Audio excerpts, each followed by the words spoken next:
ಮುಖಂಡರು ಚರ್ಚೆ ನಡೆಸಲಿದ್ದಾರೆ. ಡಿಕೆ ಶಿವಕುಮಾರ್ ಭೇಟಿಯಾಗ್ತಾರೆ. ಒಕ್ಕಲಿಗರ ಸಂಘದವರು ಸದಾಶಿವನಗರದ ನಿವಾಸದಲ್ಲಿ ಭೇಟಿಯಾಗಿ ಅಭಿನಂದನೆಯನ್ನ ಸಲ್ಲಿಸಲಿದ್ದಾರೆ. ಜಾತಿ ಗಣತಿ ವರದಿ ಬಿಡುಗಡೆ ಆಗಬೇಕು ಅನ್ನುವಂಥ ಎಲ್ಲ ತಯಾರಿಗಳು ನಡೀತಾ ಇದೆ. ಆದರೆ ಒಕ್ಕಲಿಗ ಸಮುದಾಯದ ವಿರೋಧ ಇದೆ, ಅಪಸ್ವರಗಳಿದ್ದಾವೆ. ಅವ್ರನ್ನ ಅಭಿನಂದನೆ ಮಾಡಿ ನಂತರ ಕೆಲವೊಂದಿಷ್ಟು ವಿಚಾರಗಳನ್ನು ಚರ್ಚೆ ಮಾಡ್ತಾರೆ.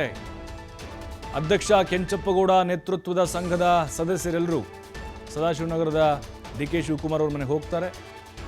ಜಾತಿ ಗಣತಿ ವರದಿ ಇದು ಅವೈಜ್ಞಾನಿಕವಾಗಿದೆ ಅನ್ನುವಂಥ ಆರೋಪ ಆ ಸಮುದಾಯದ್ದಾಗಿದೆ. ಮತ್ತು ಅದು ಪರಿಶೀಲನೆ ಆಗಬೇಕು, ಪರಾಮರ್ಶೆ ಆಗಬೇಕು.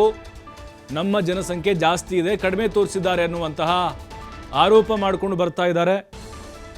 ಡಿಕೆ ಶಿವಕುಮಾರ್ ಕೂಡ ಪರೋಕ್ಷವಾಗಿ ವಿರೋಧವನ್ನು ಮಾಡಿದರು.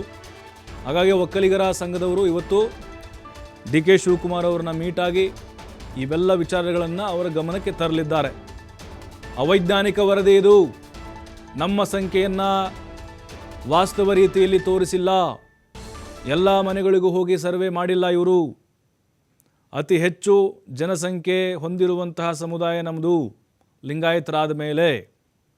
ಆದರೆ ಕೆಲವೊಂದಿಷ್ಟು ಸೋರಿಕೆಯಾಗಿರುವಂತಹ ವರದಿಗಳು ನೋಡಿದರೆ ಎಲ್ಲೋ ಒಕ್ಕಲಿಗರನ್ನು ಸರ್ಕಾರ ಈ ಜಾತಿ ಗಣತಿ ವರದಿ ಏನಿದೆ ಹತ್ತಿಕ್ಕುವಂಥ ಕೆಲಸ ಆಗ್ತಾ ಇದೆ.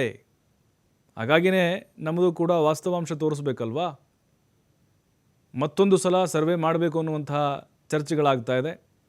ಡಿ ಕೆ ಶಿವಕುಮಾರ್ ಅವ್ರನ್ನ ಮೀಟ್ ಮಾಡಿದ ಮೇಲೆ ಈ ಎಲ್ಲ ವಿಚಾರಗಳನ್ನು ಅವ್ರ ಗಮನಕ್ಕೆ ತರಲಿದ್ದಾರೆ. ನೋಡಬೇಕು ಡಿ ಕೆ ಶಿವಕುಮಾರ್ ಅವರು ಅವರಿಗೆ ಯಾವ ಭರವಸೆಯನ್ನು ಕೊಡ್ತಾರೆ ಅಂಥೇಳಿ. ಯಾಕಂದರೆ ಮುಖ್ಯಮಂತ್ರಿಗಳು ತಯಾರಾಗಿದ್ದಾರೆ ಜಾತಿ ಗಣತಿ ವರದಿ ಬಿಡುಗಡೆ ಮಾಡಲಿಕ್ಕೆ. ಕ್ಯಾಬಿನೆಟ್ನಲ್ಲಿ ಇದ್ರ ಬಗ್ಗೆ ಗಂಭೀರ ಚರ್ಚೆ ನಡೆಯಲಿದೆ.